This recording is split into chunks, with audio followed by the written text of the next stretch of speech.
तो देख लीजिए इनकी कूटनीतिज्ञता, इनका सातिरपन, इनकी दुष्टता। मतलब कहते हैं ना, तुष्टीकरण की राजनीति अगर सीखनी है तो कोई भारतीय जनता पार्टी से सीखे। एक तरफ तो कहते हैं दलित के पक्ष में, आदिवासियों के पक्ष में, गरीब गुरबे महिलाओं के पक्ष में, और उनके ही विरुद्ध ये काम करने वाले लोग हैं। नए संसद भवन का उद्घाटन होना है और उद्घाटन का विरोध कर रहे 19 पार्टी, लगभग विपक्षी पार्टी जो हैं 19 पार्टियां विरोध कर रही हैं। और विरोध करने के बाद जो भाजपा है उसके द्वारा एक फ़ोटो वायरल किया गया कि राष्ट्रपति जैसे नए संसद भवन का उद्घाटन जो हो रहा है, जो उसमें जो विपक्षी दल के लोग हैं वो राष्ट्रपति की मांग कर रहे हैं कि उनको इन्विटेशन में क्यों नहीं बुलाया गया। तो कहीं ना कहीं अब वो विधानसभा का फोटो डाल करके बोल रहे हैं कि राज्यपाल को यहाँ क्यों नहीं बुलाया गया। ऐसे में क्या बोलेंगी सारिका पासवान जी? देखिए, सबसे पहले तो मैं बताना चाहूँगी कि ये संसद भवन नहीं है, माफ़ी वीर सावरकर भवन है, आरएसएस के संघ का भवन है, भारतीय जनता पार्टी का अपना स्वार्थ का बनाया हुआ भवन है। तो जहाँ की लोग देख रहे हैं आप, संसद में किस तरीके से लोकतंत्र की हत्या लगातार भारतीय जनता पार्टी के द्वारा की जा रही है, संविधान पे लगातार प्रहार किया जा रहा है। तो वो भवन जो है माफ़ी वीर सावरकर के जन्म दिवस के दिन उसका वो दिन रखा गया उद्घाटन कर, तो निश्चित रूप से ये तो माफ़ी वीर सावरकर भवन ही है ना, और कुछ तो नहीं है। और रही बात राष्ट्रपति को बुलाने की, तो हम सब जानते हैं कि देश के प्रथम जो व्यक्ति के रूप में राष्ट्रपति का पद होता है, और अगर वो प्रोटोकॉल के हिसाब से वहाँ रहते तो निश्चित रूप से उनको फीता कटवाना पड़ता। तो देख लीजिए इनकी कूटनीतिज्ञता, इनका सातिरपन, इनकी दुष्टता। मतलब कहते हैं ना, तुष्टीकरण की राजनीति अगर सीखनी है तो कोई भारतीय जनता पार्टी से सीखे। एक तरफ तो कहते हैं दलित के पक्ष में, आदिवासियों के पक्ष में, गरीब गुरबे महिलाओं के पक्ष में, और उनके ही विरुद्ध ये काम करने वाले लोग हैं। अगर कोई देश में आज तक स्वतंत्र भारत में कोई पार्टी है जो दलित विरोधी, महिला विरोधी है, तो वो भारतीय जनता पार्टी, और प्रत्यक्ष नहीं प्रमाण है सामने। जिस तरीके से लगातार उनके बीजेपी शासित राज्यों में जो दलितों और महिलाओं की स्थिति, और अभी तो देखिए देश की प्रथम महिला राष्ट्रपति हमारी जो हैं उनके साथ क्या ये कर रहे हैं। द्रौपदी मुर्मू के हाथों प्रोटोकॉल के हिसाब से उद्घाटन कराना चाहिए था, लेकिन देखिए उनको तो निमंत्रण तक नहीं दिया, और कहते हैं ये लोग कि हम दलित और आदिवासी और महिलाओं के पक्ष में काम करने वाले लोग हैं। बड़ा कारण क्या है, क्यों उनको इनविटेशन नहीं दिया? कारण तो मैंने बता दिया, प्रोटोकॉल के हिसाब से अगर वो वहाँ होती तो उनके हाथों रिबन कटवाना पड़ता। जो यशस्वी कहे जाने वाले प्रधानमंत्री को तो गवारा नहीं, क्योंकि उनको तो फोटो खिंचवाने की राजनीति करनी है, जुमलेबाजी की राजनीति करनी है, उनको तो अपना स्टैंप हर जगह लगाना है। Made in Bharatiya Janata party का स्टैम्प जो लगाते हैं, निश्चित रूप से वो आदिवासी हैं, महिला है, इसलिए उनको बेइज्जत की गई है।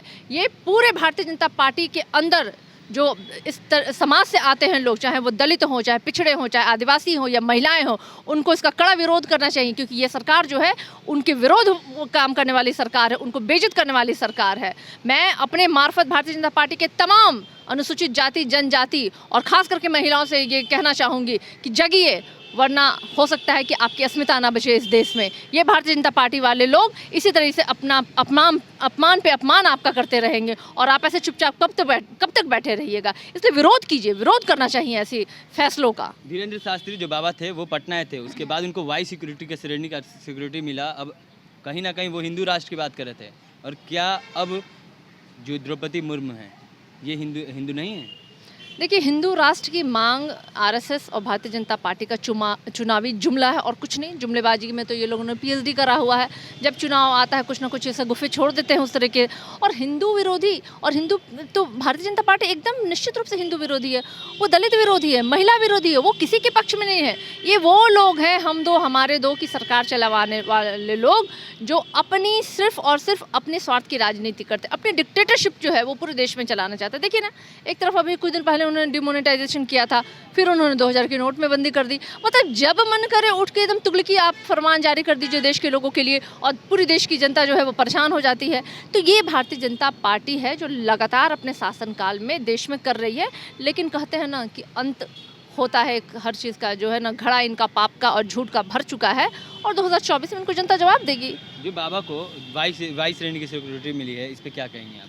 देखिए, वो जो देश में जातीय और धार्मिक उन्माद फैलाने वाला, जिस पे अनगिनत एफआईआर ऑलरेडी दर्ज हो चुके हैं, जो पागलों जैसा, मदारियों जैसा व्यवहार करता है, उसको तो बिहार के लोगों को पागल। अरे भाई, वो खुद उसको देखिए, उसकी हरकतें जो है, उसका बॉडी लैंग्वेज, उसकी हरकतें बताती हैं कि वो एकदम मेंटली रिटार्डेड आदमी है, मेंटली डिसेबल आदमी है वो। तो मैं इसलिए कह रही हूँ, जो बंदर और मदारी की जैसी हरकतें करता रहता, उसको सुरक्षा देने की आवश्यकता नहीं है। उसे तो क्या ही कहा जाए, मैं इससे विशेष और मैं नहीं बोल सकती हूँ कि उन्हें पागल खाने जाने की आखिर आवश्यकता केंद्र है। सरकार उन्हें क्यों दी सिक्योरिटी, क्या कारण था? देखिए, केंद्र सरकार उनको अपना हिंदुत्व का एजेंडा के तहत उनको बिहार में भेजी थी, जो उनका काम नहीं आया। आप देखें कि पर्ची निकालने में थे, पर्ची निकालने से पहले ही भाग खड़े हुए हैं। तो उनका तो वो एजेंडा काम नहीं आया, क्योंकि बिहार की जनता सजग हो चुकी है। बिहार की जनता जानती है कि हमें शिक्षा चाहिए, स्वास्थ्य चाहिए, रोजगार चाहिए। हमें धर्म और जात में बांटोगे तुम, तो हम बंटने वाले नहीं हैं। और पूरे देश को जगने की आवश्यकता है। और मुझे लगता है कि अभी तमाम विपक्षी दलें जो हैं एक छतरी के नीचे आ गई हैं और पूरे देश में एक क्रांति की शुरुआत हो गई है, और उसमें भारतीय जनता पार्टी को सत्ता से निकालना है। तो ये हमारे साथ सारिका पासवान थी, जिनका साफ तौर पे कहना है कि ये सरकार जो है वो दलित विरोधी है, और इन्हें साफ तौर पे जो धीरेन्द्र शास्त्री जो बाबा हैं उन्हें मदारी का है। और भी क्या कुछ कर रही थी सारिका पासवान। आपने इस वीडियो में सुना है। तमाम खबरों के लिए जुड़े रहना चैनल इनसाइड के साथ। तब तक के लिए धन्यवाद।